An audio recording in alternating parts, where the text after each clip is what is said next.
Hello, everyone. We're back Hello, despite all the odds. we're back. How are Yes, you?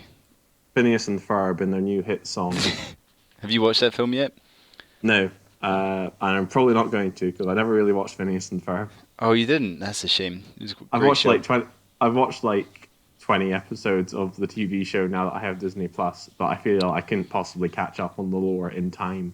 I think you should watch all the episodes plus The cinematic aspect. plus the film, plus the Star Wars special and the Marvel special as well. Uh, Something about that just seems so cynical to me. Yeah, Yeah, I just haven't liked the Marvel and Star Wars special. There's always I this think thing that with Disney where they have to be like so fucking boastful about all the acquisitions they have. It it's disgusts me. true, but I do think that they're very good. I mean, I've seen something say that the Phineas and Ferb Star Wars special is the best Star Wars story ever told, which I'm not Uh, sure I believe, but yeah, it does make you think, huh? the best Star Wars story ever told, as we all know, is It's Star Wars: Ewok Caravan The of Last Jedi. Adventure. Oh, took different Followed approaches there. closely by Ewok Caravan of Adventure. Well, I consider that an Ewok story, not a Star Wars story. Oh, fair enough. Well, we're almost a minute and a half into the podcast, and you've still not introduced it, so that's always good. That's always good, I feel. This is the Golden Talkies. We talk about a film that came out 50 years ago this week, every week. This week's film is Tora. Tora, Tora, Tora. Exactly. What a picture. So, it came out on 23rd of September. I'm going to rattle off some historical context as usual. Guess which city had its first marathon this day? So probably not like a major European city. Maybe somewhere behind the Iron Curtain. Perhaps I don't know, Warsaw Marathon, first one ever. New York. Oh, that's So you're surprising. close. No, I was.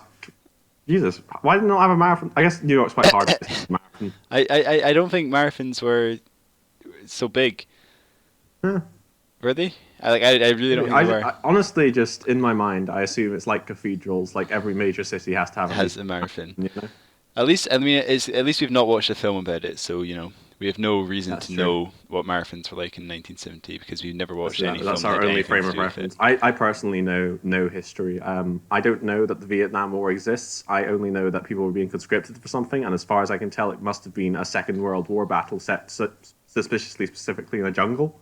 Yep, That's the only thing. yep. Um, okay. Guess Cool. which city hosted the first women's only tennis tournament? I'm gonna say London, although I'm sure you'll. It's Is it Houston, Houston? Ah, good for Houston, them. Texas. Texas, very Um, progressive, as we all know. we've got a new song in the charts that I knew. Oh, really? That you Yeah. knew? Is it "Summertime" by Mungo Jerry? No, we had that one. Remember? Oh, did we? Oh man, it's on my I Spotify playlist. It's very nice to I have it. would just say to you in future, next time there's a song that has summer in the name, it probably came out not in September. Is is it September by Earth, Wind and No, Fire? no, it's not. It's not September. The song is "Cracklin' Rosie" by Neil Diamond. You know that one? Ah, I know Neil Diamond. I don't know Cracklin' Oh well, Rosie. if you don't know "Cracklin' Rosie," I'd listen to it. It's a very good Yeah, song. will do. Will It do. was interestingly, it was in Skate Free, and it's not the sort of Yeah. song you'd expect in a skateboarding game, Yeah. but Well, I know that actually it like fits very well. the reason like the Tony Hawk games have such like varied and interesting soundtracks is like because Tony Hawk felt like the music was very key to skater culture, so it had to be very Yeah, like in tune. yeah. So I don't know. I'm assuming Skate Free is trying to do some would have been trying to do something similar. So it's interesting Oh, that they. definitely. But I just think a song from the 1970s by Neil Diamond is not something Yeah. I would associate with skater culture. However, it actually When fits did very well in the skater game. culture start really emerging? Late 80s? Or Yeah, I think so. Well, yeah, I mean the 90s were the peak, but I think presumably, yeah, yeah, well, the like 80s. late 90s, early noughties would be the peak. Yeah, I mean yeah, the 80s was when it kind of started. So yeah, we're before that. I mean, as we all know, Marty McFly invented skateboarding in 1950 something. Yes, and rock and roll. It wasn't black people. It was Marty McFly. That's very important. Very, very important. Hmm There was a headline in Time magazine about skyjacking and how it was a rising problem, which is of course apt this month. Although obviously Uh, in 1970 not at all, but yeah, that was Skyjacking makes it interesting. sound very cool. Yeah, well, I mean, as usual, I couldn't read the actual article, but it sounded like they were trying to make it sound kind of cool. They were like, "Oh, it's the what did he call it? Like the merger of modern technology and ancient techniques," because they were talking about like Uh, the pirates of the sky and all this stuff. And cool. I think I that kind suppose, of article would not fly so well today now that yeah. the I twin mean, we towers got never really taken talk down. about it, but I suppose even by 1970, like commercial plane travel would still seem a lot more like modern than it would. I mean, obviously, Definitely, it would still seem kind of special, although I guess it had been around for a while. yeah, Uh, but but yeah, it's yeah, interesting. exactly. Intéressant. I mean, I got the impression from the article that it was more. I think it was talking about planes in Liberia. Mm. That's a country, right? In Yeah, West Africa. Yeah, I or think it was. certainly, I think it was probably to do with maybe air travel moving to that part of the world, and then the extremist groups in that area taking advantage of it. But also, I'm very ignorant on my aviation history. So that's I don't fair. know if that's the case or not. But I kind of got the impression that's what the article was talking about. You know what a good antidote to being weak on your aviation history would be, Duncan? Well, Perhaps watching a nice film about a famous aviation battle, perhaps even an air to sea battle. that's a good idea, Jamie, because I've conveniently just finished my historical context, and that segue was completely planned. I'm glad you're following the Yeah, script. it's nice. Sometimes I pick out the rhythm. Yeah, Uh, so perhaps everyone's favorite sea or air to sea battle is, of course, Pearl Harbor. of Uh, course. so to outline the scenario, the film we're talking about today, Tora uh, Tora Harbor. Tora It's a bit Harbor. like Animal Crossing, but Yeah. yeah. So Tora, or Tora X3, as we shall be referring to it from now on. I will not be referring to it as that, but Um, is about Pearl Harbor. It's not really a film with any kind of protagonist, it would be fair to say. definitely It's not. really more about the event itself and the various degrees of human error that led up Yeah. to the. Uh, Which I'm going to use the word tragedy. I'm going to use operatively because it's the best word right here. I might discuss that later.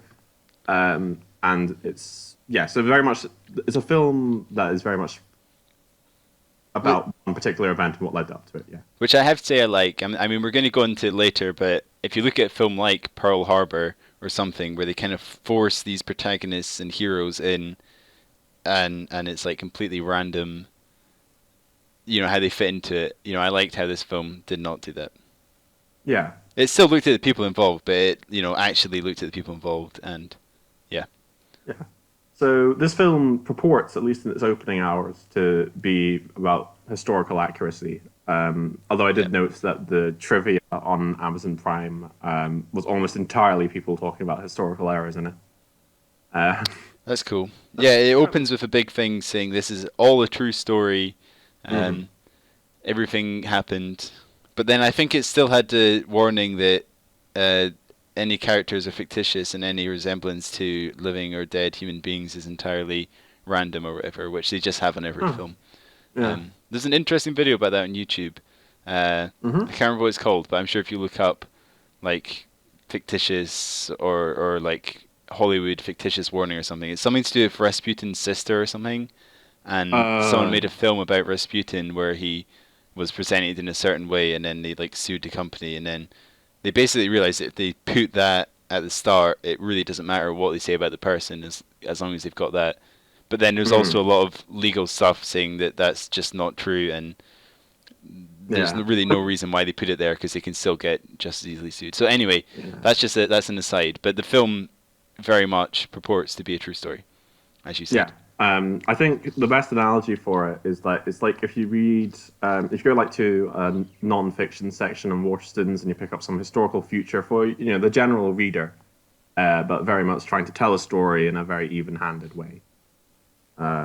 So, despite this is an American-Japanese co-production, and it tries to show the perspectives of both sides.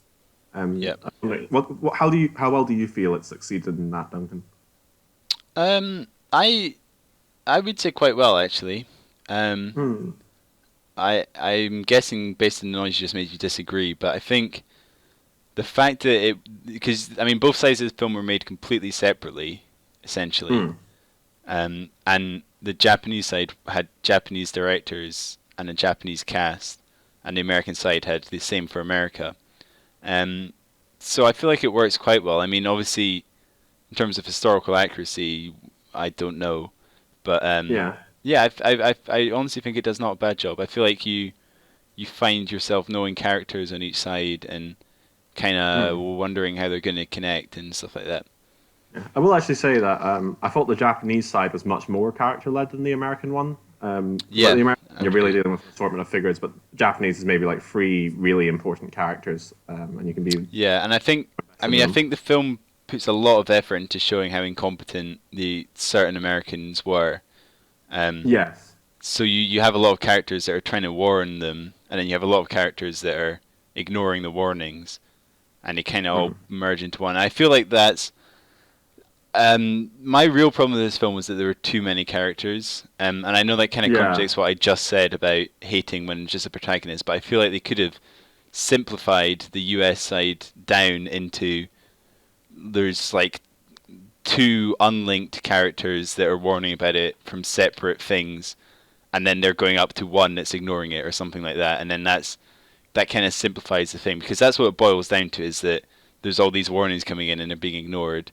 But Yeah. I'm not going to say I find it hard to follow because I didn't find it hard to follow, but you do find you don't really connect to any of the characters, or I didn't Yeah. even know who half the people were. Yeah. To Um, me, I felt like the best way to view it was like not to.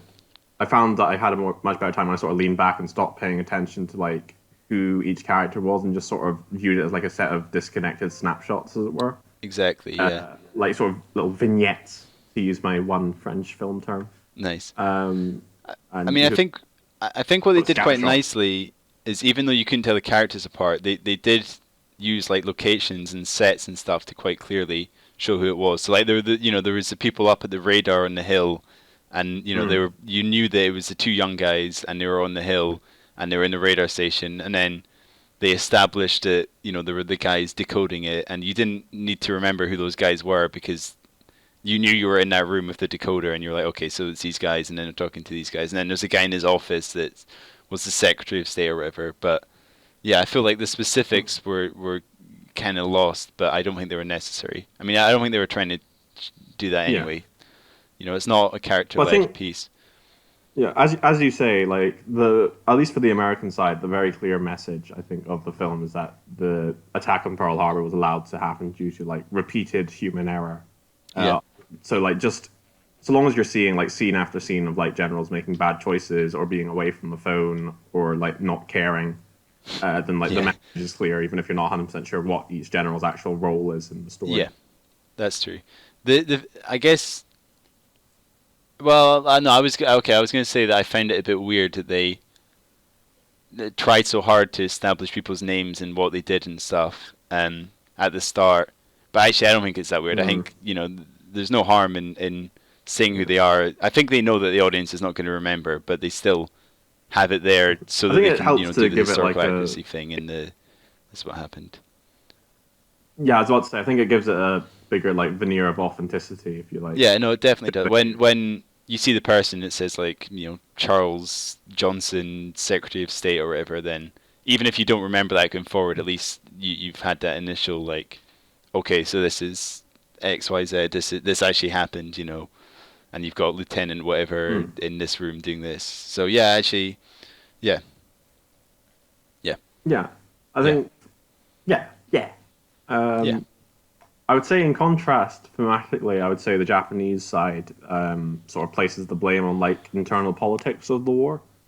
Um, yeah, definitely. the message of the Japanese side is that like they are given chances to negotiate and capitulate and find a peaceful solution, but there Hmm. are bad actors within the system who desperately want to carry out an attack. But even like the few people who are trying to seek a pacifist solution are unable to do anything.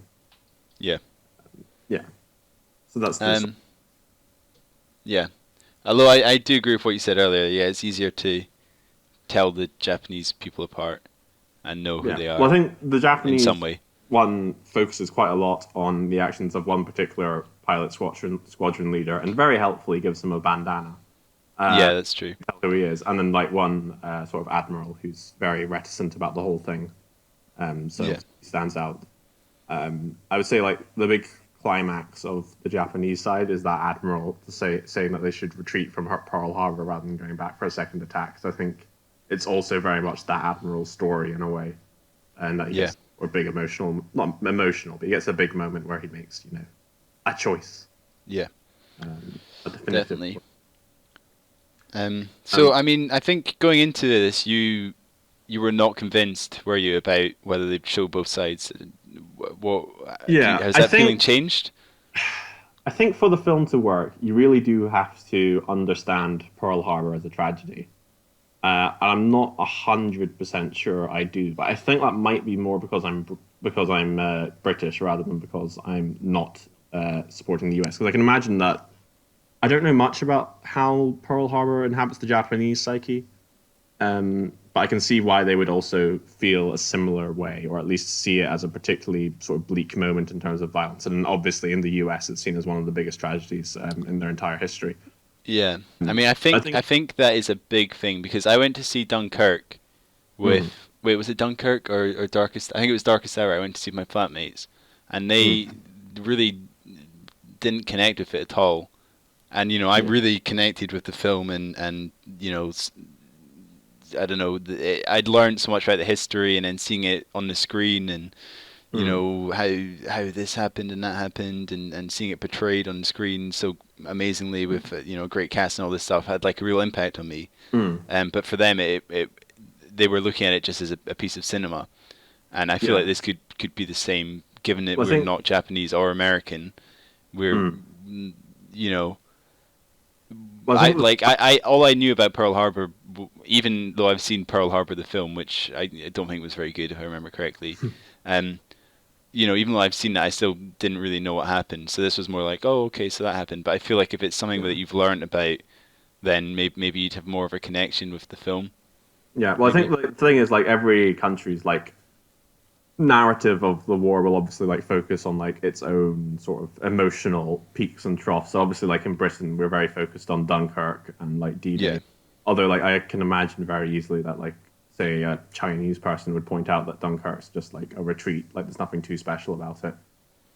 Although But Jamie, we got our lads off that beach. We got well, our lads off that that's the beach. thing. So like I Yeah. would say like as a UK person, like my personal understanding of Pearl Harbor is that like it's sad that people died obviously, but I wouldn't give it any greater emotional import than any other battle. Yeah, Right? exactly. It. You kind of just know it as like an event that happened that brought the Americans into the war. Whereas, obviously, I mean, the fact that it brought them into the war is evidence of what it means to them and what it continues to Yeah. mean going I forward. suppose also from the British perspective, the story of Pearl Harbor is more one of relief than any other emotion. Yeah, exactly. Yeah, that's a Thank good God. point.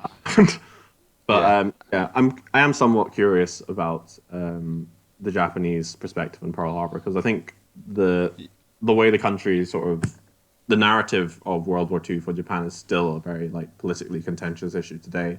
That's a good point. Yeah. The right wing party in power, for example, is very big on like denying the war crimes made, and then obviously there are a lot of people, particularly on the Japanese left, who are like wanting to sort of go down the German route of like atonement and stuff. I think Yeah. so. I'm curious, particularly given like this is all. Because the other important thing is that like Pearl Harbor was in living memory when this film was made. Yeah. So like, I mean, it said on Wikipedia, I think there was. Oh, I just use Wikipedia as a source. I think there was like 10 of the actors in the film were involved in World War Two. So, that yeah, shows that. Yeah. yeah, like I think when I was watching the film and I was sort of like trying to figure out who the audience would be, and like obviously this film cost clearly a ridiculous amount of money to make, so the audience is everyone. But I Do you felt know like, how much it cost? how much did it cost? It cost 25.5 million, which in today's money is 170.8 million. Uh, So there well, you go. that money is on screen certainly. But I Yeah. think like the best or like the very target audience for the film is like people who maybe were like of fighting age around Pearl Harbor, but like want to see the wider context.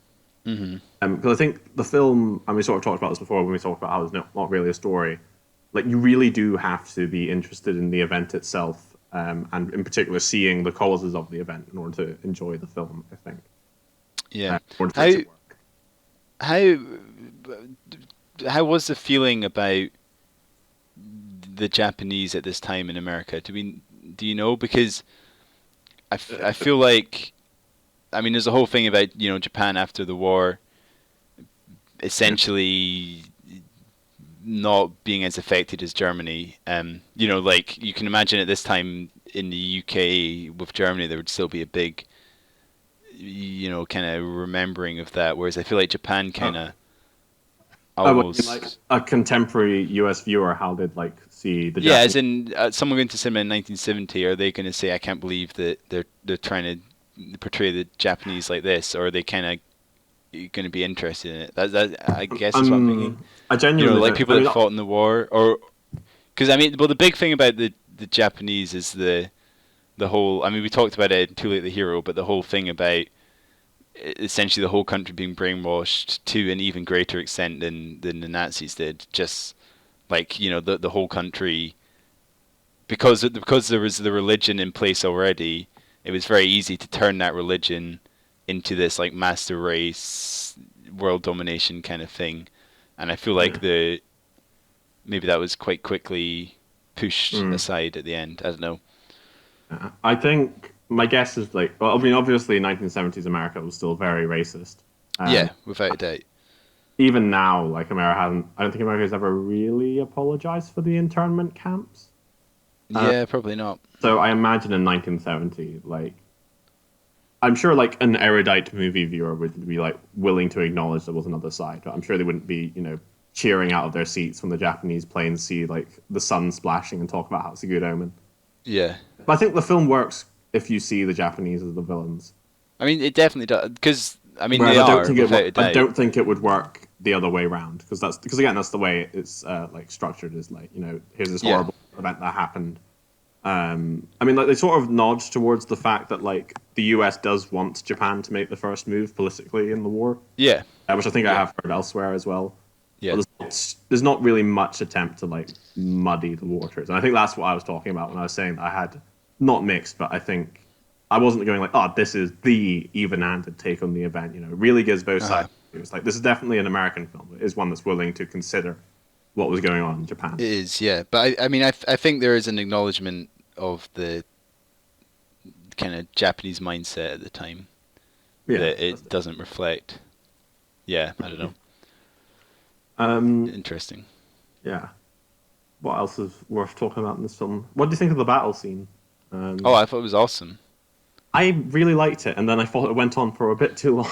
No, I thought it went. I because there was such a long build up to it, That's the and I thing. Like this really thought I'd be film. disappointed. I mean, I actually was not bored at any point in the film, but I was definitely. Oh, I definitely was. Were you? Okay, well, there's a difference, but yeah, I definitely Mm, wasn't bored, but did find myself wondering when something was coming, and then when it finally came, and then it lasted so long, it was so epic. I loved it. Yeah, yeah. definitely. Like I think for me, as I say, this film I think very much depends on how interesting you find like either Pearl Harbor or like the military itself.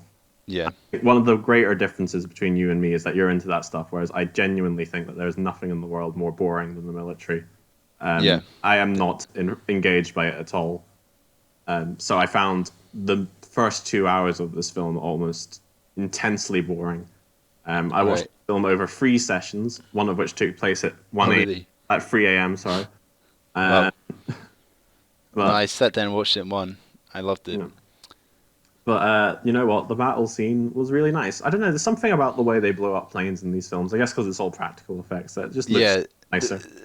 the thing that blew my mind was the stunt work. The Some of the explosions. You saw guys crawling about and diving right next to an Yeah. explosion, and that's a real explosion. There's no CGI Mm. here. That's a real explosion, and there's these guys running about and jumping and diving and rolling Yeah. and crawling and doing all this stuff. It was insane. Yeah. I mean, I'm sure at least part of the reason you couldn't do that today is because of like health and safety laws. Oh, So absolutely, yeah, good thing. But at the same time, given that they have risked their lives, who are we to not appreciate the result?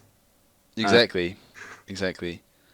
But yeah, it's a really, really good looking battle scene. I Yeah, haven't seen Michael Bay's acclaimed Pearl Harbor, but how would you feel it compared?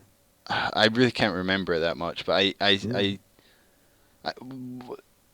yeah, I really can't remember it that much. But based on what I can, I think the battle scene was a lot shorter. I think it had the same kind of build up, and then the battle scene was just a few things getting blown up, and I can't really remember. I'm sure it was cool because I'm sure it had loads of cool CGI and ships sinking Yeah. and all this, stuff. But yeah, I really think it nothing compared to this. I don't think. No. I mean, this one Hey, really, really was quite something. I yeah. thought.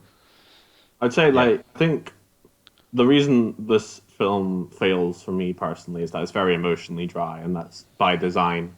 But like the battle scene also contains the best moments for me, which is when the generals sort of realize the enormity of their mistakes. yeah. When they're looking out the window and people are Yeah, coming in and reporting this damage and this damage. Yeah, there's like a moment where I don't know his role as we discussed earlier, but but one of the sort of heads of the unit sort of leaves his house, and then he's trying to like drive down to headquarters so he can arrange like a counterattack, or like yeah, as far as he knows, a submarine has just been seen and he wants to like check it out more. But he leaves his house and he sees the carnage on the yeah, hill below, and he just like there's such a genuine face of sadness and sort of regret from the actor, but it doesn't feel selfish. It like mm, to me, it wasn't like it was an I fucked up. It was like genuine worry for like the people he'd like yeah. unintentionally. And for me, that was the best moment of the film. Definitely, it was a really really good work by the actor. I do not remember his name, and I'm not going to look it up. Cool. So Something that I liked was how things that had been involved in the build-up came back in the battle, where, like, they moved the yeah. planes from the side of the airfield, so they're all in a line, and Mm. when they say that earlier on, you're like, oh no, that's not good. And then the battle starts, and you're like, oh, here we go, and Yeah. then they all get blown up.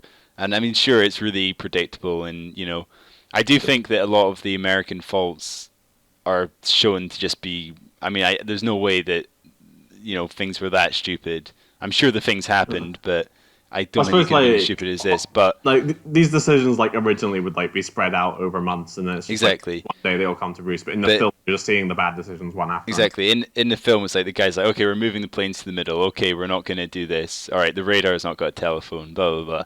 But yeah, like Mm. so the radar gets a telephone, but then they phone up, and the guys don't believe them. Oh no, the guys think it's the B-17s, and then those guys aren't trained fully on the actual thing, and you know that because it said earlier. And then the planes get blown up in the line, and then there's the two pilots that we move to the other airfield that take off and get in a dogfight, and it all kind of comes together, which I quite liked. Yeah. Yeah, Trying to think if there's anything else that really sticks out to me. there's Um, there's a funny bit when the flying school bit was quite funny. What did you yeah, like that kind of comedic break or? it's just it. I think I would have actually. I'm not sure I would have liked it otherwise. It wasn't comedy gold, but it feels weirdly out of place in the film because there's Yeah, really no other comic when the entire when time. when they're like looking over and there's the three Japanese guys in a plane and they all like wave at them as they slowly fly past, and then the plane does a cool little maneuver to get out there. It was yeah, it was funny, but it was a bizarre, really Yeah, like bizarre. just for context, there's like a bit with Pearl Harbor where like it's the day of and like there's a sort of Billy's taking his flying lesson above Hawaii and his instructor's giving him instructions and Yeah, then having a chat and then like slowly they get surrounded by like 20 Japanese planes and then they do the like look to the side and then they sort of do the like little weird wave in the window. And yeah, teacher takes over the steering. It's like I'm taking over Billy, and then she does like a cool sort of corkscrew as they descend yeah. towards the island, and then they never The up again. it was like the classic, like looking in the eyes, Yeah. and just being like, okay, I shouldn't be here, you shouldn't be here. Let's just get out of here. It was funny, but I'm not sure. I'm not sure it worked for me. I feel like it Uh, maybe damaged the pacing a little bit, as funny as it well, was. Although I've, I do think it was nice. It was a nice way to show how relaxed and calm it was in Hawaii, yeah. Well, and I then suppose how unprepared everyone was. I guess it's a nice way to show that, and it's a little bit of yeah. comedic There's a little bit break, of which is comedic nice. stuff with the Japanese side as well. I think Yeah, their overconfidence, or not overconfidence. I guess it was well earned. Their confidence yeah, But yeah, again, I felt that particular scene just felt a little out of place. It might even have actually happened, but if it did, it It felt a it little out of it place. might have done, yeah. Um, Like I think you can have like very serious films that are like one moment of comic relief, and it can work really well because like there's a lot of tension, and like now you've yeah, sort of completely bucked the tone, and you can sort of reset to something else if you want. yeah. But like given that this is like the build up to the most dramatic scene, like it feels weird to relieve tension before you're about to relieve the tension of the. Exactly. I mean, I feel like they could have done it less comedically, you know? Yeah, Like, at no point was I fearful for the life of Billy or his flying instructor. no, Whereas I feel like the way they should have played that is, holy shit, are the Japanese going to shoot this little plane down, or are they going to get out of here? And yeah. that's like the little prelude to the big tension that's coming. Yeah. But instead, it's so much played for laughs, and at no point do you think they're in any trouble. You just think, oh, look at that, they're surrounded by all these Japanese planes. Lol, what are they going to do? You know? Yeah. Yeah. I suppose also like a broader, maybe not flaw, or I suppose sort of intentional consequence of the way the film is structured is that you don't really fear for anyone's life in it because there aren't really any characters to that you get attached To to. fear from. That's true. So like, whilst And I mean, even the characters that you are shown, I don't think are ever in any mortal danger. no, because they're all the generals, so they're all They're all safe. the generals, and the I guys up at think the radar hill are still up there. The yeah, two fighter pilots would be the only ones, but instead of that, they just go and like kick some ass. yeah, yeah. I The was about to say Japanese pilots are never in any trouble. yeah, the most likable characters in the film are the Japanese fighter pilots, and they're never in any danger. Yeah, I suppose because to get back to what you're saying, obviously a more conventional film about something like this would probably like sort of do the Titanic thing, and it would have tell like a smaller story within the tragedy, and then like because we care yeah, about a smaller story, we get like the emotional impact. And this film doesn't do that. I think is stronger for it because it's unique definitely. in a way that like we don't see, and it does give you like an overall picture of the tragedy. But like the sacrifice that it makes is that you do care less about what's going on because you don't have that human interest element really Yeah. in operation. So apparently they deliberately didn't cast any box office stars, and even some of the Japanese actors were complete amateurs, and that was a deliberate choice because they wanted all the focus to be in the story. At no point did they want you to say, "Oh, there's Henry Fonda on the screen." They That's what happened in On the Waterfront as well, and it's like there you really go. now because everyone remembers that film because Marlon Brando's in it. Yeah, I mean that's I guess the problem with there's quite a few films I think that have that, but then if the films launch someone's career, anyone watching that film after release is gonna know who they Yeah. are. Um, but we can talk about the cast though. It does have some big names in it, Oh just yeah. maybe not quite as big as you'd expect. So Martin Balsam was in 12 Angry Men and also Catch 22, which we watched a few weeks ago. Uh-huh. He was the U.S. general that was warning about stuff. James Whitmore is the old man in The Shawshank Redemption. You've not seen that film, right? Nope. No. Okay. Well, there's Proudly no man in refuse it. to. Wait, we talked about that though. Have we talked about it? What? Yeah, we did. Yeah. Yeah, the old man that does something to himself at one point in the film. I'm not gonna. I think I spoiled it last time, so I'm not gonna spoil it again. Joseph Cotton was in The Third Man and also Citizen Kane. Mm-hmm. He's That's a he's pretty the good list. he's the guy that plays opposite Orson Welles in The Third Man. Um, Orson Welles isn't the main character in The Third Man. oh yeah, well he's the main So character. is he the main character? Oh, really? Wow, I didn't. Yeah.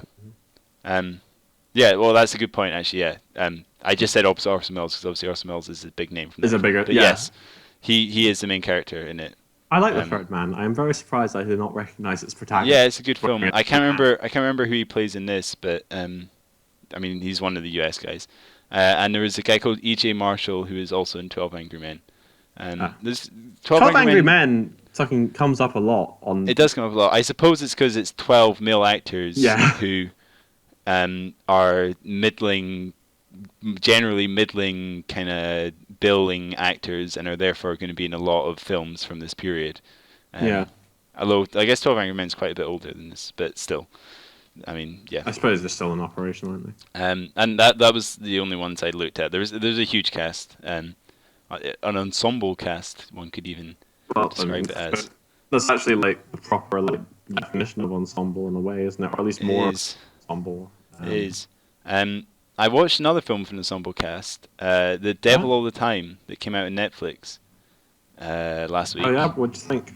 New. It was good. Hmm. Yeah, I mean, if you've not seen it, we won't talk about it, I but haven't. I would probably recommend it. It wasn't great, but it had definitely had some good bits, and it was cool. It's based on a book as well. Um, Uh, it's got Tom I suppose Holland net. and stuff, but it was one of these other like ensemble films. It spans it right, unlike this one. It spans a huge amount of time, so there's different Ah, that's generations and always all fun. this stuff. Yeah, it's a Always nice. nice to have I'd films recommend that it. span different I'd recommend generations. it. Um, Okay, back to Pearl Harbor. yeah. Did you understand any of the Japanese? No, they speak Cool. quite fast. I What? don't know a lot. They speak very fast in that film. Yeah, and that's true. and so do native Japanese people. I wouldn't be able to understand even a native speaker. No. So yeah, and they weren't talking a lot about their pens or what their or what pet they have. So when are you saying that Duolingo doesn't teach you how to order an attack on Pearl Harbor? yeah, once I get to the Duolingo lesson on battleships, I'll get back to you. Yeah. Oklahoma. What else did I have to say? Circling back around, turning around, jumping up and down, the stunts and stuff. You know the one wheeled landing, the plane that did the Yeah. one wheeled landing. Oh yeah, that That was was really not good. planned. Did you know that? Oh wow, I did not know that. So you know how like the film quality changes pretty massively I hadn't noticed. That's just when it yeah, lands. I'm sure. So basically, what happened is they had the B-17s up in the air, Hmm. doing test flights or whatever, and then one of them reported in that one of its landing gear wasn't working. So at that point, the film crew set up a camera quickly. Basically, because the plane didn't have a landing gear, it was circling for ages to run out of fuel because they want to land with as little fuel as possible in case they Okay. blow up. So they had plenty of time to set up the camera and get it. So they got the actual actual crash landing they got on their camera, and then they just filmed the touch and go with the other one. So Yeah. as it comes into land, when it touches the ground, that's all planned because the plane just touched down and took off again. But the actual crash landing that happened was not planned, which is a cool little anecdote, cool little story. There sure are a lot of like I thought- really quite dangerous accidents that happen in these films we watch.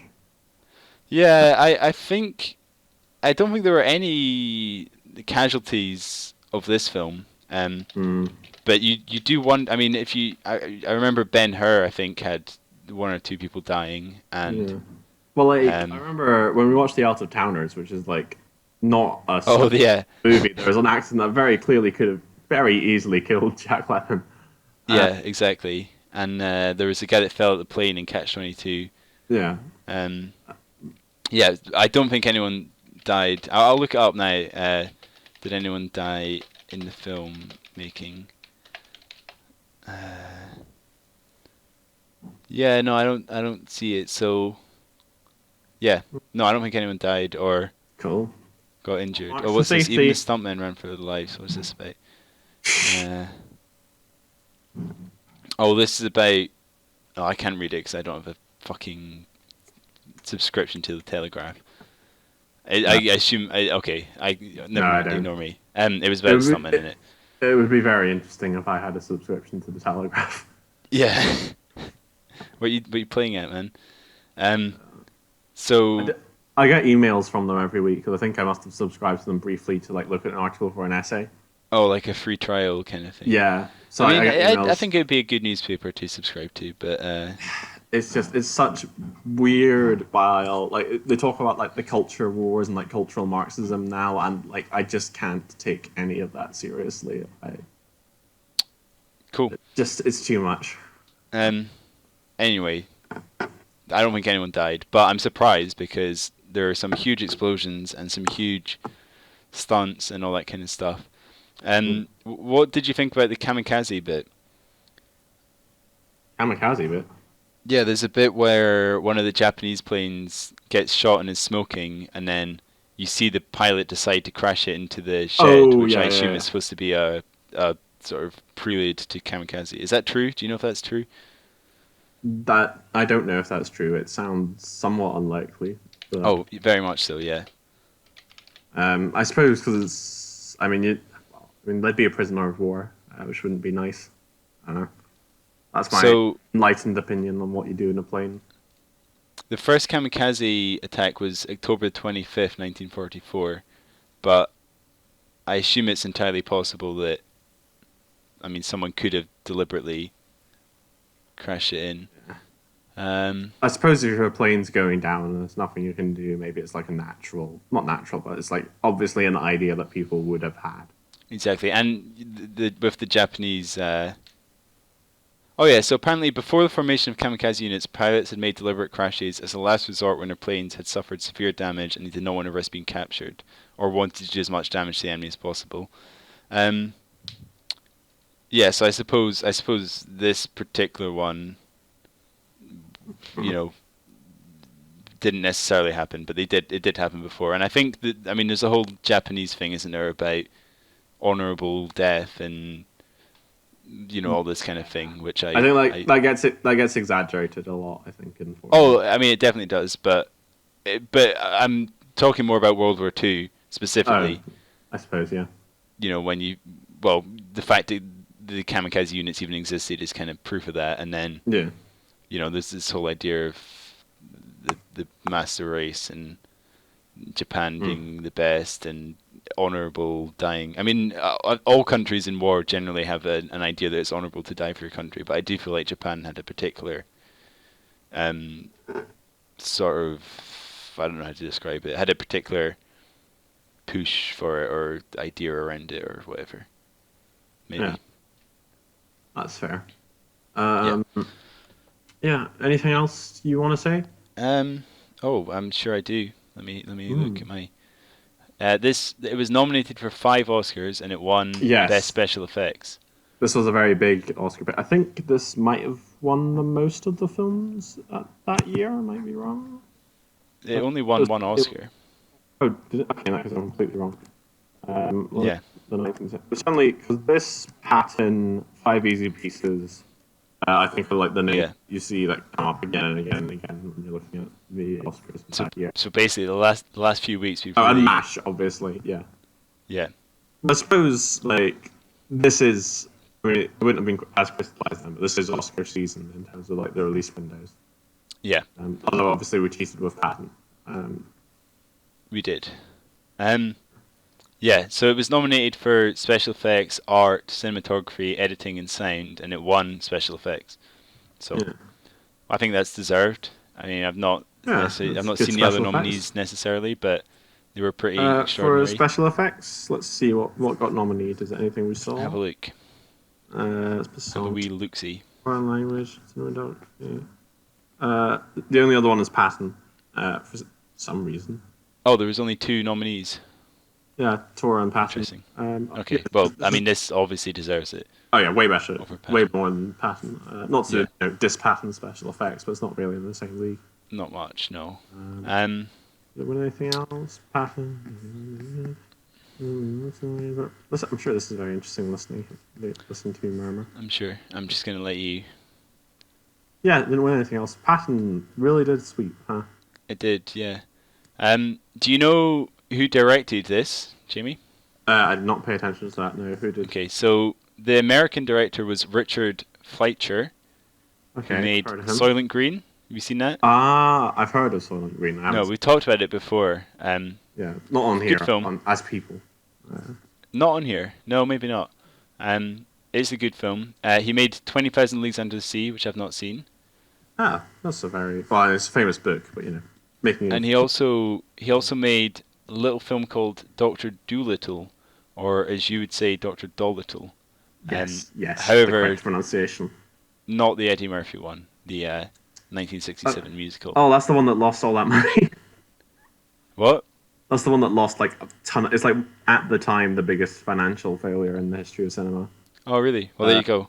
Yeah, He made and that. I think equaled in part by 2019's Doctor Dolittle.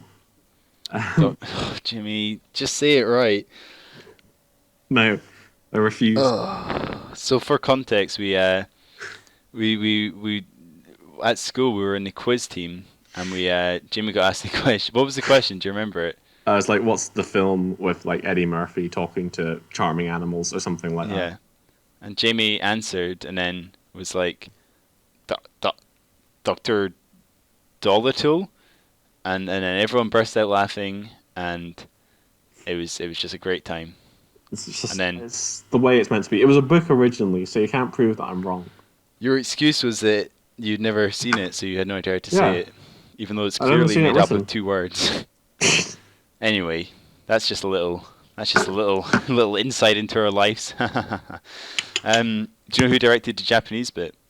Or Someone famous? actually, better question: do you know who was supposed to direct the Japanese bit? Oh no, that's going to be very interesting. I'm guessing there's only so many really famous Japanese directors active at this time. Was it somehow Kurosawa? It was Akira Kurosawa. He worked on his Hey. film. He worked on his film for 2 years in pre-production, and then left 2 weeks into shooting. He left the film. Actually, I was about to say I'm gonna actually no, I'm gonna look this up. You keep talking, and then Okay, I was kind of done, but the American guy basically said that it was probably right that he left because whilst he's an absolutely brilliant director, this is really not his kind of film. So yeah, this is quite. yeah, but I find it interesting that he worked so much in pre-production. I don't know how much of that was direct work and how much of it was more overseeing stuff, but that's a lot of time to spend on a project that you don't finish. The directors, the actual Japanese directors, were a guy called Toshio Masuda. Have you heard of him? Oh fuck yes, because he worked on Space Battleship Yamato. Ah, there you go. So he made it. Which is And an anime that is good. the other Japanese director was Kinji Fukasaku. Do you know what he made? Nice though that we got to talk about anime on this. I know, I very quickly shut you down. Okay, talk about your anime and then I'll talk about Kinji Fukasaku. I mean, there's not much to say. I've never actually seen Space Battleship Yamato, but it's very famous, very influential work. I think quite important in solidifying the aesthetic of sort of 80s and 90s sci-fi anime, which is very distinct.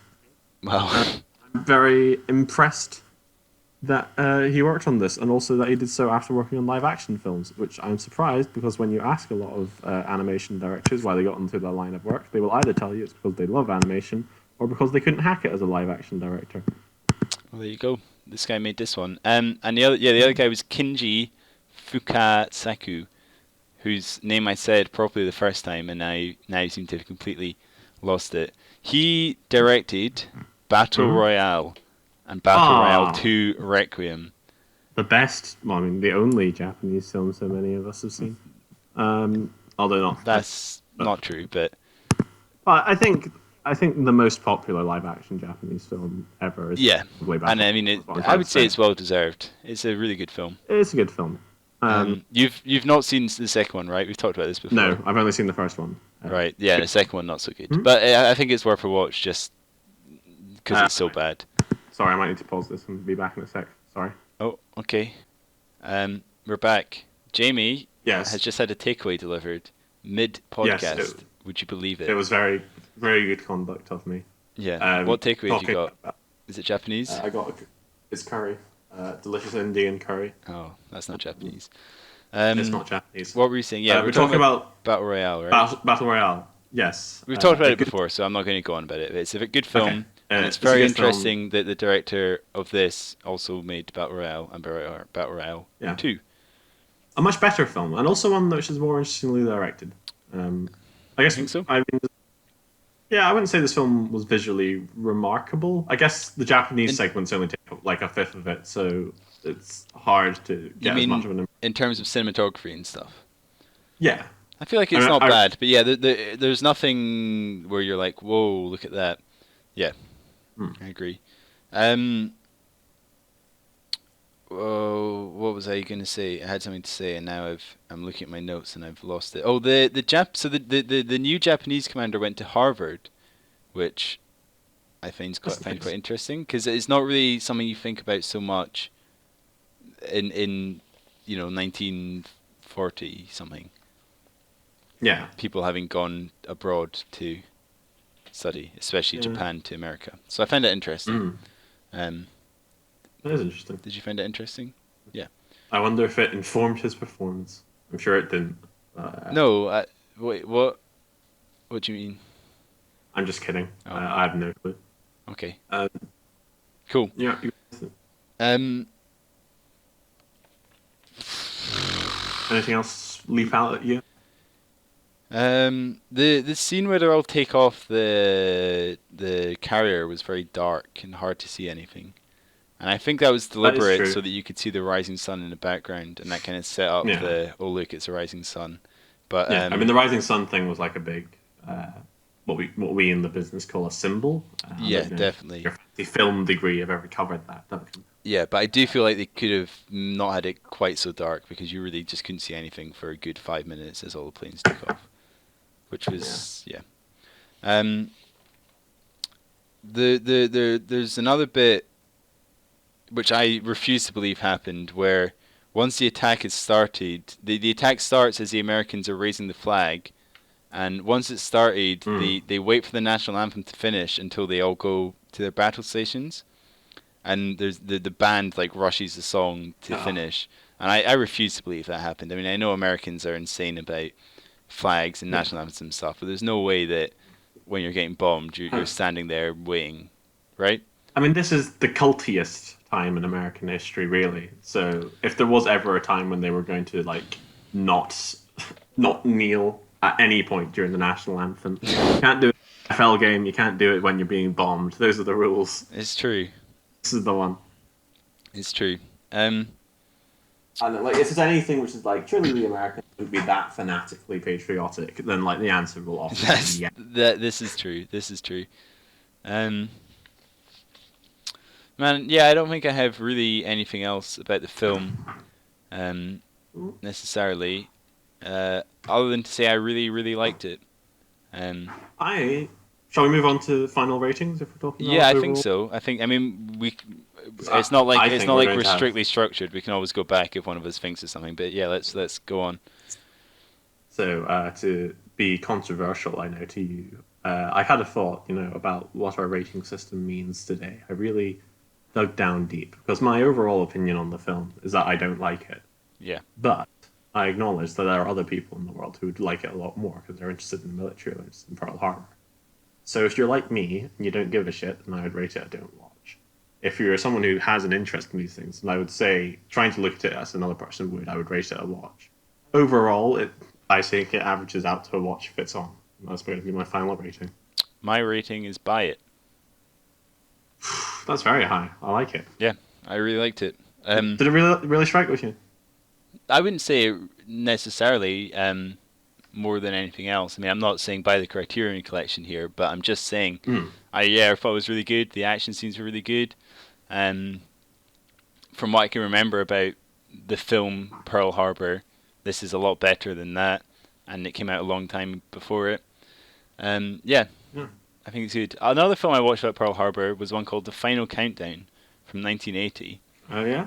Which I feel we may also have talked about in a podcast before, which is about an aircraft carrier from present time, i.e., from 1980, that gets sent back in time to Pearl Harbor, and there's a whole like debate about whether they should stop it or not with their jets. That sounds ridiculous. I It like is it. absolutely ludicrous. However, it is quite interesting. Not very good, but you know, I definitely had that film in my mind when I was watching this one, and this one is better than that one. Although that one's obviously more sci-fi than anything else. But Have you ever seen the College Humor sketch where it's like, I wish I was a '90s kid again, and he gets back to the '90s and he realizes he has a moral obligation to stop 9/11 from happening? no, but that sounds hilarious. Yes, it's a very similar idea. Very similar to this one. I mean, it is an interesting thing because, I mean, the whole thing is that their ship is so well equipped that they could literally stop it completely, and they capture a Japanese pilot, and he like shoots a bunch of them, and then they kill him, I think, and then someone gets left in 1940, and then they when they get back in the present, they like come up as an old man. It's got that classic like time travel thing. What Yeah. a lush. Yeah, so that was another one about Pearl Harbor that's a film that you can watch. but I'd recommend Tora Tora Tora over it. Yeah, Tora Tora Tora is fine if you're interested. I think if you're going to watch a film about Pearl Harbor, if that's something you're interested, if you're interested in this film at all, it's already for you. That's probably the best way to Yeah. say it. Yeah, okay, that's a good way of putting it. What else have you been watching, if anything? I haven't really had a lot of free time this week, so I I haven't watched don't believe much. you. I know for a fact that you're not allowed to go outside, so No, oh, I'm self-isolating, by the way. If anyone is listening to multiple episodes of this, and I know no one is, then a little bit of foreshadowing last week where I said I was hanging out with a friend who told me he had been in contact with a bunch of people, and now this week I have COVID. maybe. Or possibly do. You have been in do. contact with someone according to the app. Yes. Um, I think it is either him or a train that I was on very you stupidly. did say you were on a train where people were not wearing face masks and were coughing and Yeah. were sitting Well, across from you. the thing is, I had to take the train from Edinburgh to Glasgow, and like I'd done it a couple of times recently, and it had always been really empty. So I figured Yeah. like it was rush hour, but I figured it probably wouldn't matter; it would still be empty, and that turned out to be an incredibly wrong assumption. Yeah. It was packed full, and like there were people. No, people were wearing masks, but in a very non-committal way. The guy in front of me kept doing that stupid thing where he would put your nose over it. Yeah. That makes me insane. Which I mean, you so could breathe a little bit. Ugh. It was either that guy, in which case that was quite a long time before I got a notification after that, in which case I'm a little worried, or it was the friend I was hanging out with only 2 days before I got the notification, which is a bit better. But I don't think I left my flat that weekend anyway. But they've not told you. No, I feel like they would have messaged me if it was. I think it's someone. maybe they I wouldn't. think it's someone that you don't know, because I think they would tell you. Maybe they would. Maybe Yeah. because I don't know. I haven't messaged them asking, "Did you give me COVID?" And I feel Do you by the same. think? Do you think maybe? No, because the app is the app connected to Track and Trace? Because obviously, with Track and Trace, people get phoned up and asked what they've been doing. Is the app Yeah. connected to that where it can Well- pop up? Well, I mean, as you know- obviously you're in proximity to them anyway. But yeah. I'm wondering if they could have said your name and then it would come up on the app. That I don't know. Well, like as you well know, I was supposed to get a text and I didn't. Yeah, So I don't think the app's working perfectly. There's a small and I realise very unlikely chance that maybe the app is entirely mistaken and there's nothing wrong with me. it could be a And glitch. That'd be pretty funny. yeah, but that glitch has lasted a week, so Yeah. So are you a week into your quarantine? almost. It'll be a week Monday night. This is Friday day of recording. Yeah. So if we round up a bit generously, That's very generously. You've not barely said. yeah, Man, that's that's how you get through. you could always say you have symptoms, but that's kind of shitty because people need to Well, test. just And you still have just to isolate. You still even if you test negative, you still have to isolate if you've been in contact Yeah. with someone. what's the which thing? Like, it wouldn't make seems much odd. difference to my life. I don't have many symptoms. The only thing I have is a sore throat, but I have that literally all the time, and it's not one of the symptoms that allows you to get tested. Yeah. Well, So there's not much to do about it. the good news is that you're not able to go to any pubs or meet anyone anyway, so Yes, we're very locked as down. it shouldn't. I'm running low on food. Which, do you know what? If people want to tune into last week, you'll hear me say that I know of a lot of people that have been flouting the rules, and I said if people keep ignoring the rules, there's going to be strict self-imposed on people specifically, and here we are 1 week later to the day, and pubs are now banned from... students are not allowed to go to pubs, at least for this week, and you're not supposed to meet any other households, and also there is basically a second lockdown in Scotland in terms of meeting people indoors at least. So You know, I think that I called part of this podcast will serve for us as a sort of record of our thoughts during a very interesting period of history that we're living through. I'm Yeah. very glad there's this sort of continuity that we set up. I said it last week, and here we are. You know, I mean, loads of people have been saying for ages that it was going to be a second lockdown, but I specifically said it last week, and I specifically said who it was going to be and why it was going to be, and here we are. So yeah, I don't It's feel not good about technically it. a second lockdown, moron. Okay, well, I'm just kidding. Jamie, are you allowed to go out right now? For me, it's a second lockdown. Exactly. Uh, My one case I don't study. know. Like, I don't mind. I think psychologically, I'm very well attuned to staying inside a lot. Yeah, I It's- do. Me too. Actually, to be I'm fair, not. I I'm- mean, at least in terms of meeting people, I do like to go out side, but you can do Mm. that anyway. In terms of meeting people, I'm really not too bothered. Although I would like to be able to meet another household. Mm. It would be nice if I could like.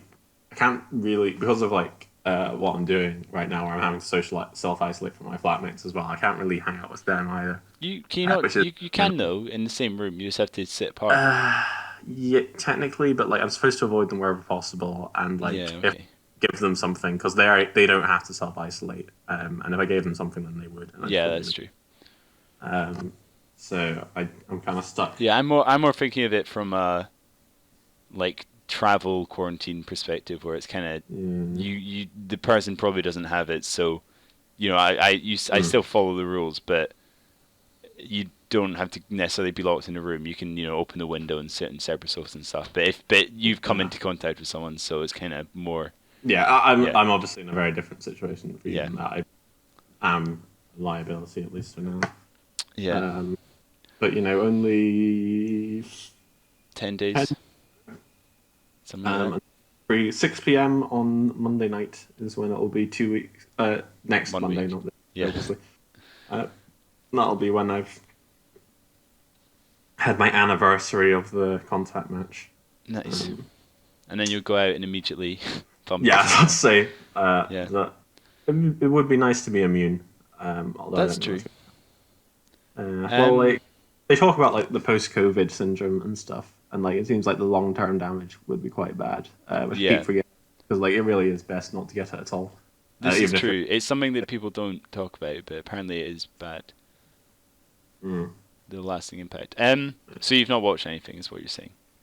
Well, I've watched a lot of TV because that's what I do when I'm quote unquote busy. Is that Yeah, like see, I I don't do that so have a much. lot of schoolwork right now, and I've been trying to get involved with some societies. But what I like to do is watch TV, so I can like have small Yeah, breaks. So I mentioned I've been watching an unhealthy amount of Phineas and Ferb, and that it has been more than zero. good. Uh, Mate, which that's not I- unhealthy. It's a great show. it's fine. It's very much like how I remember it from like the one episode I saw when I was very young.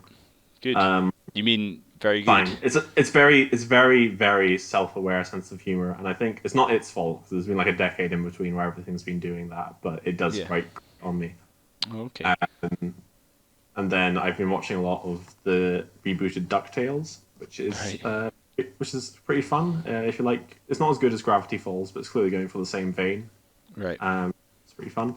And then I've been watching a lot of The Simpsons because that's on Disney Plus too, Uh, and that is one of the best TV shows ever made. So there's not much to okay. say. Cool. Much in the same way that I'd be saying I've been listening to the Beatles recently. Right. You know, Not a big fan, but cool. missing out. I watched The Five Bloods. Um, Oh yeah, is that not a very huge sad? fan. Oh really? Yeah. What I people like that? I normally really like Spike Lee, but Hmm. it just felt really weird. Um, Mm-hmm. I mean, you've not seen it, right? No, sorry. I'm Oh, planning on so watching it as well. I won't go into it. I would definitely watch it. I'm not going to say don't watch it. I Hmm. think it's an experience, and politically speaking, it's got a lot to say, and that's good. But it just feels really weird. It's kind of there's those like comedy films where there's a group of lads out in the jungle, and the